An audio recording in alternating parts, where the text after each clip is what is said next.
안녕하세요. 대기업에서 조선업 담당하는 멘토 황대근입니다. 자, 오늘도 역시 이 삼성중공업 함께 분석을 해봐야겠죠.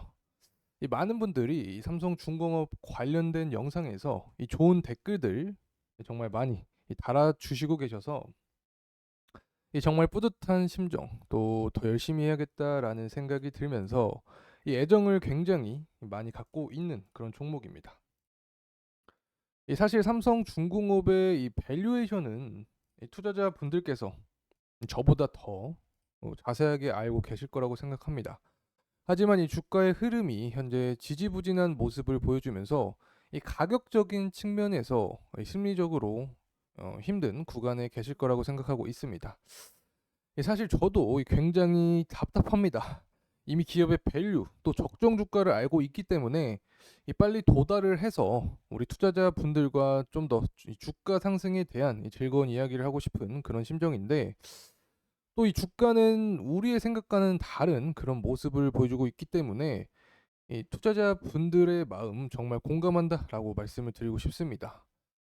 사실 제가 이렇게 영상을 찍을 수 있는 건 다 여러분들 덕분입니다. 특히 조선업 같은 경우 이 투자자분들의 내공 또 지적 능력이 굉장히 뛰어나신 분들이 많기 때문에 이렇게 분석을 진행하는 게 부담도 되는 게 사실입니다. 하지만 제가 할 수 있는 이 최선의 노력으로 이러한 지지부진한 구간 속에서도 여러분께 이 기업의 가치 또 최근 기대할 수 있는 이 소식들 전해드리는 게 제 역할이라고 생각을 합니다. 자, 앞으로도 계속해서 여러분과 함께 하고 싶습니다. 구독과 좋아요 한 번씩 해주시면 제가 삼성중공업 제작에 있어서 큰 힘이 됩니다. 한 번씩만 부탁드린다라는 말씀 드리면서 영상 시작하겠습니다. 자, 오늘의 분석 포인트를 먼저 설명을 드리겠습니다. 먼저 카타르 2차 수주에 대한 이야기부터 시작을 해보고, 또 24년 이 수주액 그리고 향후 실적과 관련된 모멘텀들 살펴보도록 하겠습니다. 자, 바로 관련된 이야기 시작을 해보겠습니다. 이 트레이드 밀에서 가져온 기사입니다. 이 관련된 내용을 살펴보게 되면 결국에 가장 중요한 게 이 삼성중공업이 이 카타르 LNG 선박 15척을 수주할 것으로 파악이 된 점입니다. 이 기존의 카타르 에너지가 이 삼성중공업의 2차 물량을 위해서 이 사전 예약한 이 슬롯은 19척이었죠. 이 슬롯을 확정한 이후에 이 선박 계약 척수의 이 변동이 생기는 경우가 흔하지 않기 때문에 이 삼성중공업의 2차 수주 물량은 결국에 15척이 유력할 것으로 생각이 됩니다. 이 계약 기간을 생각을 해보면 아마 이 올해 상반기 안으로 진행이 될 거라고 생각합니다. 대략적으로 3월 정도에는 체결이 될 거라고 보고 있고, 또 확정이 난다라고 하면 이 공시에서 이 단일 공급 판매 계약에 들어가면 또 자세한 내용을 확인할 수 있겠죠. 자, 이 부분은 추후에 제가 좀 더 자세한 내용들 다루도록 하겠습니다. 자, 그래서 이렇게 중요한 이 카타르 2차 LNG 수주 내용도 나왔는데, 이 주가는 지지부진한 게 참 화도 나고 또 짜증도 나는데, 이 중장기적인 관점에서 현재 이러한 구간은 더 매집하면서 또 수익을 늘릴 수 있는 그런 상황이기 때문에 긍정적으로 생각을 하면 좋을 것 같습니다.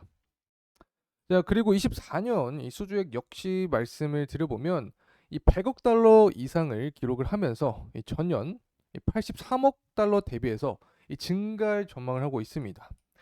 이 제가 계속해서 강조를 드렸던 부분이 이 삼성중공업 하면 FLNG다. 그래서 올해 수주가 예상되는 FLNG 이 프로젝트 두 건이 있고, 이 부분은 이 델핀, 이 코랄 사우스 부분을 주목을 해야 된다. 자, 여기에 더해서 LNG 선박 또 VLSC가 있었죠.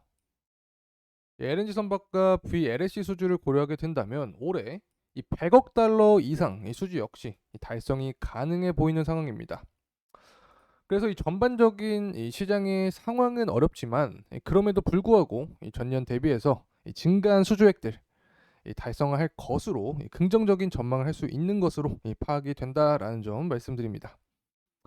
자, 그리고 특히 이 FLNG 같은 경우에 이 삼성중공업이 이 글로벌 1위를 기록하고 있기 때문에 이 산업의 성장과 함께 수혜를 볼 수 있습니다. 이 부분 다들 이미 아시고 계실 거라고 생각합니다. 하지만 또 처음 보시는 분들을 위해서 재차 설명을 드린다면 이 FLNG가 가지고 있는 장점은 결국에 수익성이죠. 이 다른 고선가 선박보다도 이 5배 가량이 비싸기 때문에 이 수익성 측면에서 이 다른 선사와는 차별된 강점을 갖고 있다. 자, 그리고 이 삼성중공업은 현재까지 이 발주된 이 FLNG 6대 중에서 이 5대를 수주한 만큼 FLNG 하면 삼성중공업이다, 이렇게 말씀드릴 수 있겠습니다. 자, 그리고 이 러우 전쟁 역시 중요한 포인트로 작용을 했는데, 이 러시아산 에너지의 의존도를 줄이면서 이 해상 유전 개발이 확대될 것으로 보이는 만큼 향후 성장세가 보이는 산업 속에서 이 삼성중공업이 가장 큰 수혜를 받을 수 있는 종목으로 생각합니다. 그리고 최근에 또 화물창 설계 하자에 대한 이슈가 있었는데, 아마 많이들 염려하셨을 거라고 생각합니다. 하지만 크게 걱정하지 않으셔도 되는 게, 만약에 이 삼성중공업이 패소를 하면서 최대 3,781억 규모의 충당금이 발생을 하더라도 1심 판결에서 이 삼성중공업과 또 SK해운의 손을 들어줬다라는 점에서 리스크는 오프가 되었다. 이 추후에 환입될 것으로 이 3,781억 원을 배상을 하더라도 이 추후에 환입될 것으로 기대를 하고 있기 때문에, 이 리스크적인 측면에서 벗어났다. 그래서 24년 주가 상승 동력은 더욱더 강력하다라고 말씀드릴 수 있습니다. 자, 그리고 함께 예상을 했던 부분이죠. 연초부터 이 신조성가 지수가 상승을 하면서 선별 수주를 통한 훈풍을 불고 있습니다. 제가 생각을 했을 때는 이 신조성가 지수 역시 24년 계속해서 이 좋은 모습을 보여주면서 이 실적과 귀결되는 이 모멘텀을 줄 것으로 생각을 하고 있습니다.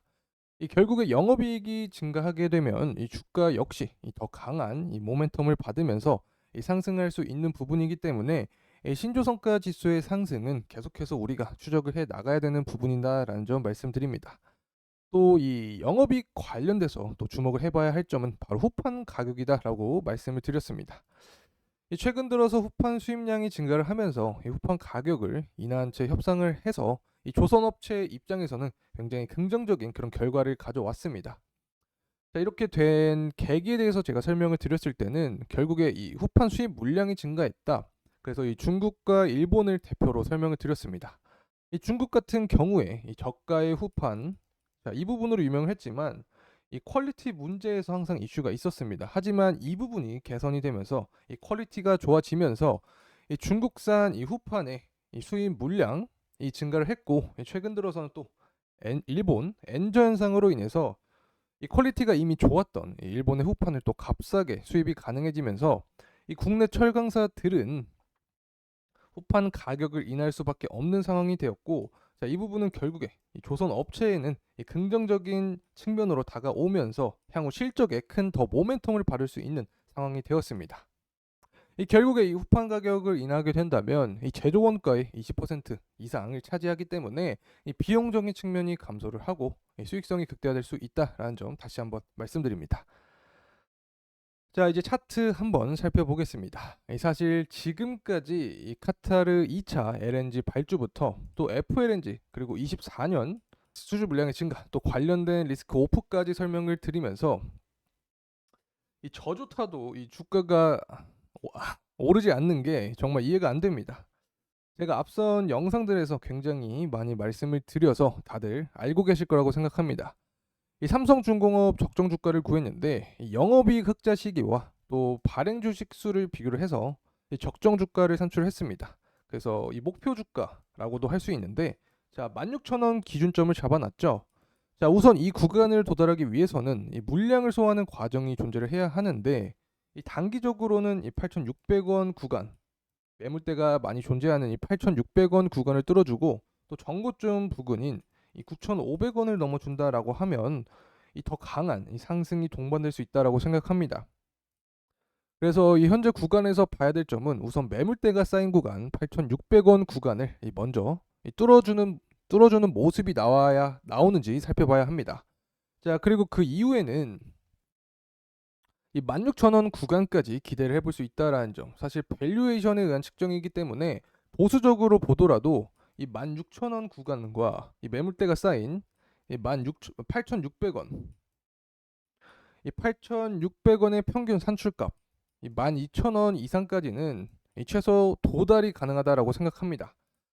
자, 만약에 이 주가가 더 하락을 하게 된다라고 하면 주봉으로 볼 때 60일선 또 120일선까지 주가 하락이 열려 있기 때문에 6,000원 정도 구간까지 하락을 하게 된다면 더 비중을 담은 이 추가 매수를 통해서 이 수익성을 극대화시킬 수 있다라고 생각합니다. 자, 만약에 6,000원 구간에 와서 매수를 진행한다면 우리가 세운 이 목표가에 대비해서 이 2배 이상 이 수익을 날 수 있는 그런 투자를 진행하기 때문에 이 매력적인 이 매매 포인트가 되지 않을까 생각합니다. 자, 그래서 이 펀더멘털을 파악하고 있는 우리는 이 공포감보다는 더 싸게 살 수 있음에 감사를 하면서 이제는 투자를 할 수 있다고 생각합니다. 자, 하지만 이 주가 산출에 대한 밸류는 실적에 이상이 생기면 이 기업 밸류 역시 바뀔 수 있기 때문에 제가 계속해서 추적을 하면서 여러분과 함께 하도록 하겠습니다. 앞으로도 제 영상을 통해서 이 기업의 밸류적인 측면 계속해서 체크하시면 좋을 것 같습니다. 자, 이제 마지막으로 이 매크로적인 이슈 살펴보면서 마무리하겠습니다. 자, 후티 반군이 지난일 이 폭격을 받고도 이 미국 선박의 미사일 공격을 하면서 이 중동발 위기가 계속되고 있습니다. 하지만 이 유가 같은 경우는 전일 소폭 하락하였고 현재 이 WTIU 선물 기준으로 또 소폭 상승 중인데 이 전일 소폭 하락한 부분에 대해서 어떻게 말씀을 드릴 수 있냐? 이 중동 분쟁이 이 원유 생산에 끼치는 영향이 제한적이다라고 판단을 하면서 이 지난주 상승분에 대한 이 차익 실현이 이루어졌다라고 생각을 해볼 수 있고 여기에 더해서 이 달러 강세 역시 유가를 끌어내렸다고 해석을 해볼 수 있습니다. 이 사실 삼성중공업의 주가가 상승하기 위해서는 유가가 상승을 해야 됩니다. 특히 해양 플랜트와 관련된 이 FLNG 이 수혜를 볼 수 있기 때문에 유가의 상승은 이 주가 상승을 견인할 수 있다라는 점 말씀드리고 이 유가가 상승하기 위해서는 이 홍해 리스크가 더욱 장기화되면서 이 공급 이슈가 강화된다면 이 유가의 상승은 가능하다라는 점. 그래서 이 부분 역시 이 영상을 통해서 이 지속적으로 추적을 할 테니까 이 계속해서 이 함께 해주시면 감사하겠습니다. 자, 그래서 현재 이 유가적인 측면에서 말씀을 드릴 수 있는 부분은 변동성이 높은 구간이다라고 설명을 드릴 수 있을 텐데 이 오펙 플러스의 원유 감산 또 홍해 리스크로 인한 유가의 상승 모멘텀과 또 미국의 원유 재고 증가로 인한 하방 압력이 서로 맞물리면서 혼조세를 보이고 있다라고 평가를 할 수 있습니다. 이 결국에 이 부분은 이 전반적인 증시의 혼란을 야기할 수도 있기 때문에 리스크적인 이 차원에서 이 설명을 참고를 하시면 도움이 될 것 같습니다. 자, 그래서 오늘도 역시 이 삼성중공업에 대한 분석 영상을 진행해 봤습니다. 사실 제 영상의 이 전반적인 맥락은 비슷합니다. 이 기업의 가치는 변함이 없고 24년 이 모멘텀은 강하다. 자, 그렇기 때문에 이렇게 주가의 지지부진한 구간 끝까지 함께해서 나아갔으면 좋겠습니다. 자, 영상 끝까지 시청해 주셔서 감사합니다. 다들 항상 행복하시고 건강 챙기시면서 즐거운 하루 보내시길 바라겠습니다. 다시 한번 감사합니다.